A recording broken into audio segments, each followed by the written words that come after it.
Previously on Don't Take My Sparkle. I was getting horrible migraines, so I demanded an MRI.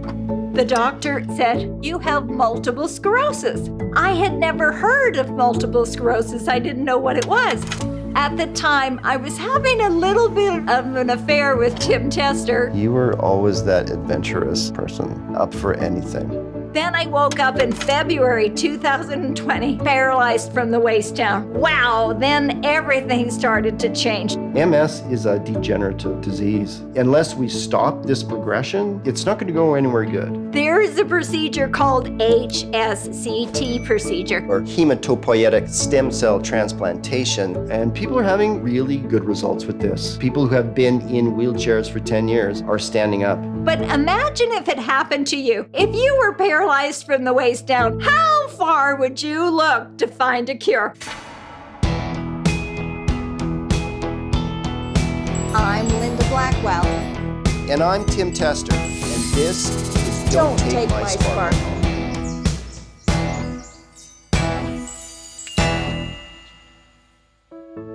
Chapter 2, the first step.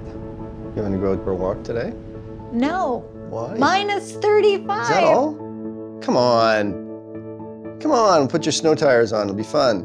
You know, the word shut-in is, I didn't know what that meant, and I'll tell you, it's real. And that means people literally, physically, without help, cannot get out. Sometimes can't get out of bed, and that's a scary place to be, and nobody wants to be in that situation. I want to go to Bali, Indonesia, so let's get this procedure done with the ultimate goal to move to Bali when it works. Okay. So what's the plan? Well, that was easy. That's a whole long extrapolated process. The plan is we gotta rob one of those UPS vehicles. That's not a good plan. What about the Ouija board? You know, we used to travel. We would go to Banff or Canmore and stay in a hotel room because we could. Now? So what I do for my mental health, I do it every day. I do a checklist. They're called scrolls from Augmentino. So they're scrolls that you read every day. Takes about 2 minutes. And I write down what I want and read it out loud 12 times a day.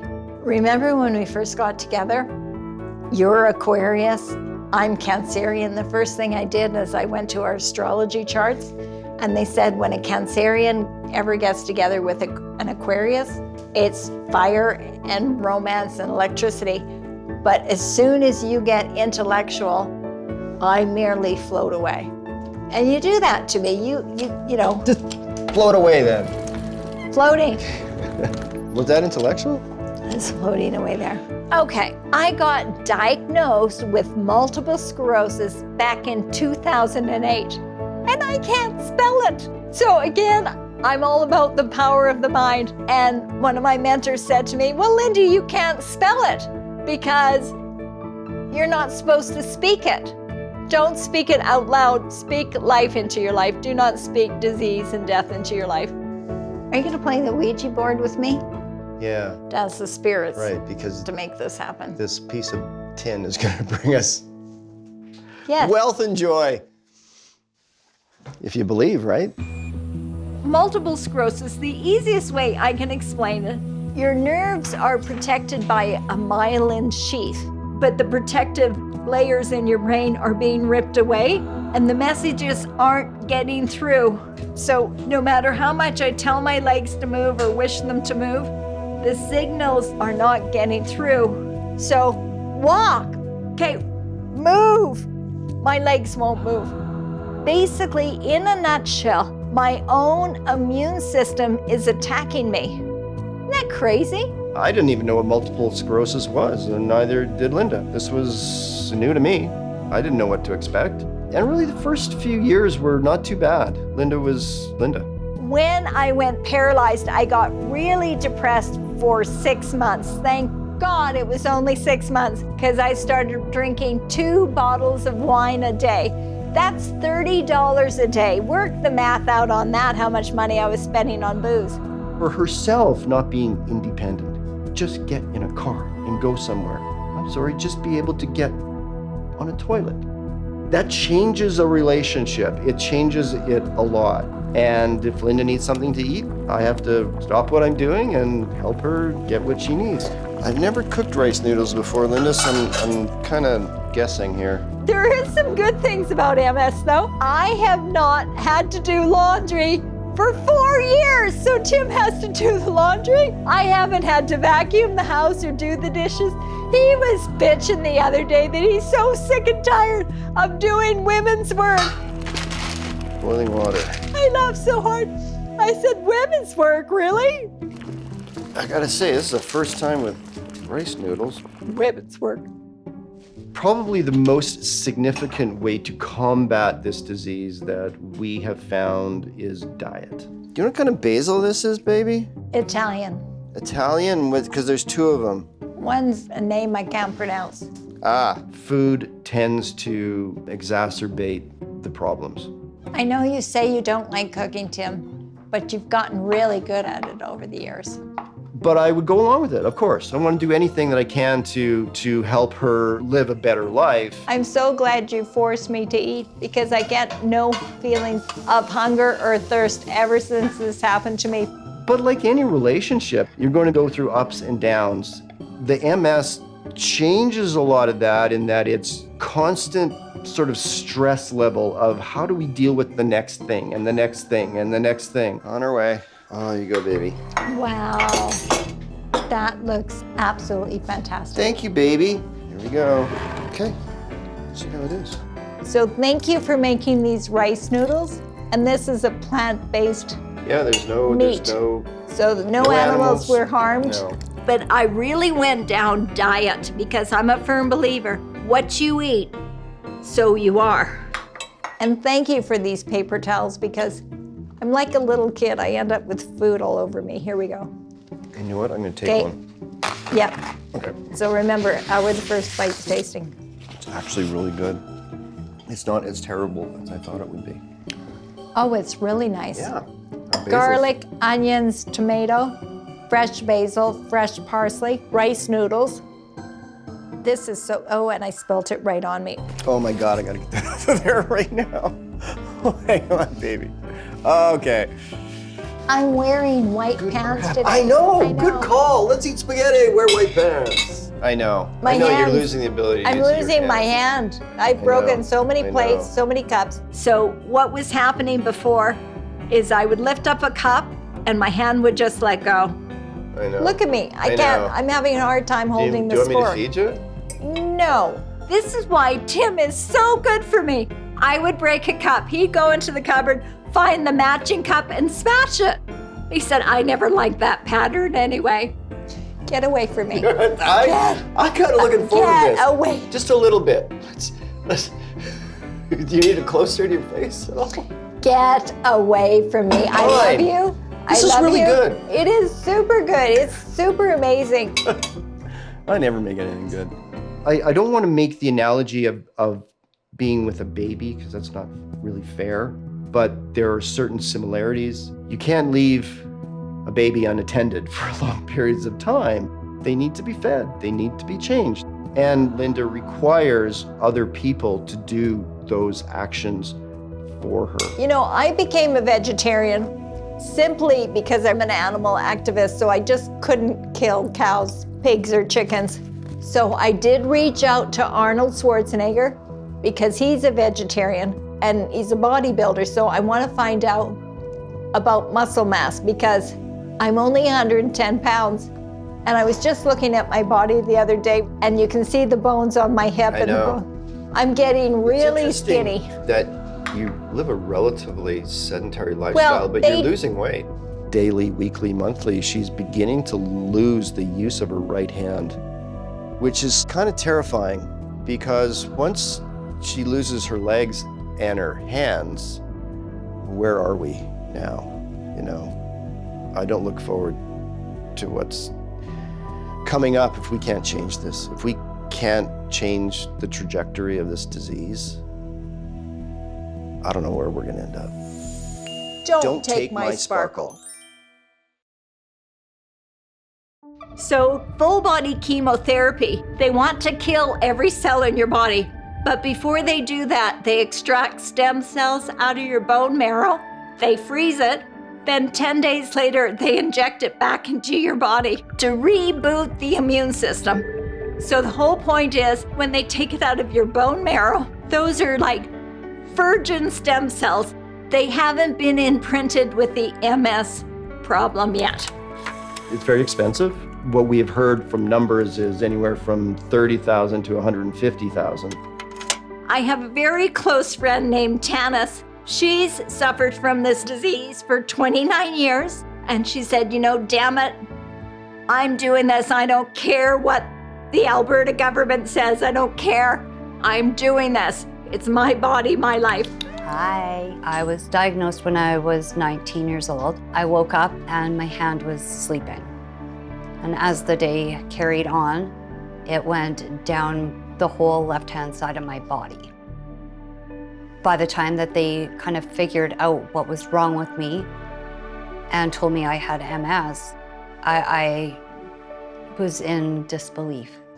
And then this August in the hot spell, I woke up and couldn't even use my arms. I couldn't get out of bed. I couldn't function by myself. I called my daughter and she phoned my husband to come home from work. They picked me up, got me out of bed, called my mom to come and supervise, who called the doctor. He said, get her to the emergency. We have to stop this attack. The ambulance picked me up at about 3 o'clock. They gave me steroids via IV. And by 7 o'clock that night, I started to feel better, could start using my hands a bit again. In 2021, I was still doing fairly decent, like I could walk if I had somebody to walk with me. But by the end of the year, I had to come to terms that I needed to use a walker. And this summer was a huge turning point where I was mostly in my chair. So what possessed you to go look at other alternatives? Like we don't want to live like this, so what can we do to make this better? It's a 5-week procedure and she just had the procedure done in Mexico. I said to her, how are you feeling? She goes, Linda, I can walk 6 steps. She must have won the freaking lottery. She's like, oh my God, I can get in and out of bed by myself. Did you feel this level of frustration of every time you went and saw a neurologist, they would say, oh, I drove home crying every time. What do you mean there's nothing you can do for me? And I was afraid to tell them that I had already booked my flight to Mexico for the treatment, because what then if I have no doctor? I look up to you so much because my neurologist said the same thing to me. He said, Linda, it's medical tourism. They will take your money, but it won't work. It won't work. I had slipped and fallen in the shower twice. My arms were black and blue. My face, I had a black eye. I didn't want to be here anymore. I was done. And I got on a plane not knowing if they could help me. I understand. And I thought about suicide as well. But the problem is, everything I looked at suicide, it looked like it would hurt. And every time I got sad, Tim would always say, well, let's go adopt another cat. That's why I have 6 cats now. And Tim said, get another cat, keep Linda alive, give me a reason to live. Okay, I know, babies. I have been a cat person my entire life, and I'm looking to adopt another cat. So the city of Calgary, where I live, only lets you have 6 cats, and right now we have 5 cats. I say 6 because we lost one 4 months ago. I have all these home care workers show up at my house, and one of the girls, doesn't matter who it was, left the door open and the cat went away, and that's the end of the cat. So what I'm doing right now is I'm looking at cats that I can foster. I always go to the Calgary Humane Society website, but my problem is after about 1 week, it's like, well, you're staying here.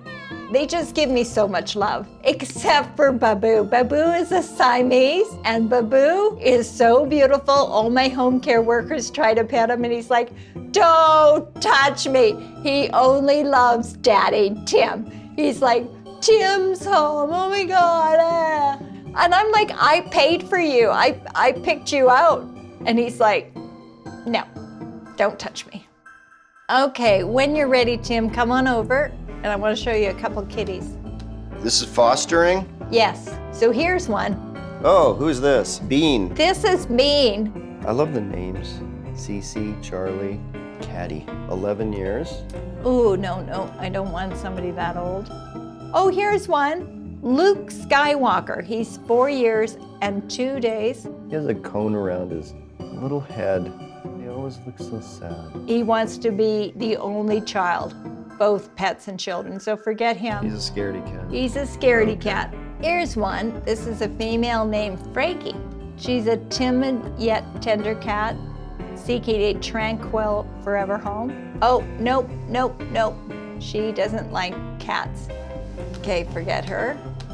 This is a beautiful black cat. She's 1 year old. Comment. Please give me a chance and I can come out of my shell.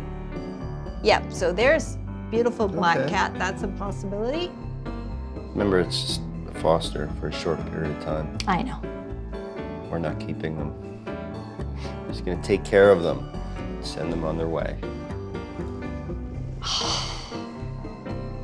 Hey, have you talked to Tannis lately, Linda? I have. You know that Tannis had the operation. Yeah, how's she doing? So after the procedure, how are you doing now? I can get in and out of bed by myself. I actually walked 13 steps by myself to be able to do that and walk myself with my walker. It's huge. Look at you go. I'm coming. It's exciting. I call you my living proof. I look up to you so much because you decided, I'm gonna do it anyway. And now just seeing you when you showed up this morning and you got out of your chair and you walked down my hallway, it was like, wow. It's the best thing I ever did. I wish I would have been brave to do it sooner. Well, we didn't know about it. And of course, our doctors never told us about it. This last neurologist she said, they won't do anybody over the age of 50. And Tim was with me, and I just sat there, Tannis, and bawled my eyes out. The last thing she said to me as I walked out of the office, she said, Linda, it's your body, it's your money, prove me wrong. Prove me wrong. And I turned to Tim and I said, let's sell the damn house. I don't give a crap. I don't want to be like this for the rest of my life. I'm going to give it a try. Tannis did it. Look at her. Look at her. Look at you. Like, I love this house. But you know what? It's just a house. We all come into this world naked and afraid. And when we die, we leave naked and afraid. When you die, all your house, your cars, all your stuff, it's gone. So don't focus on stuff. Focus on how you can make a difference. Focus on how you can help somebody. Tannis, what I love about you so much, it's so nice, and I don't mean this in the wrong way. We get it. But it's so nice to have a friend that understands what it's like to live with this, because it's so hard. It's so hard, and Tim is so great because he stayed with me. Snowed in again. That's how we get them in at night. We just shake the bag and they're like, oh no, treats. And I get a little treat too, don't I? Oh, yeah. Oh my God. Tim said it to me a week ago. It was a bathroom problem I had one day. It was horrible. Basically, shit hit the fan. Tim turned to me and he said, is this our life for the next 20 years? We're gonna live for another 20 years. I don't want to live like this for another 20 years. I don't want to do it to me. I most certainly don't want to do it to Tim. I will do whatever it takes to get this procedure done. And if it doesn't work, then I will find a way to find the good in it. Because you have to. I mean, you're stuck with it. You're stuck with it, so you have to find the good in life. Don't take my sparkle. I'm a big believer in setting goals, getting very determined on what it is that you want and manifesting it, because you can manifest anything you want in this life. Just figure out what it is that you want. So I want to walk. I don't want to spend the rest of my life on this couch. It's a nice couch. I like my couch. I just don't want to spend the rest of my life on it. You know, I just want to say one thing about this book. I'm reading and have been reading this book for over 10 years. It's called Think and Grow Rich by Napoleon Hill. Don't focus on the get rich part. Really focus on what it is that you want. So I'm on a chapter right now called Persistence. It talks about don't focus on how it's going to happen. Just focus on what you want to have happen, and it can induce faith. I wrote it down on a piece of paper. I'm going to read it out loud 12 times a day. I don't know how it's going to happen, but I'm going to do everything in my power to manifest to get this stem cell procedure. I don't know how I'm going to raise $70,000 to get this procedure if I qualify for this procedure, but I just know that if I just focus on it, the how will present itself. But of course, you have to put the effort into it. What else do I have to do? Producer, Chandra Schatz. Writer-director, Blake Horrobin. Story editor, Jared Peace. Director of photography, Michael Sorrell. Camera operator, Danny Kugel. Editor, Jared Peace. Production coordinator, Lorna James. Sound recordist, mix, Gary Bruckner. Post-production supervisors, Tyler Baptist, Todd Snyder. Colorist, Stephen Kent. Integrated described video consultants, Ron Rickford. M. Williams. Production executive, Michelle Dudas. Content development specialist, Jim Crisco. Copyright 2024, Angel Entertainment. Produced in association with AMI.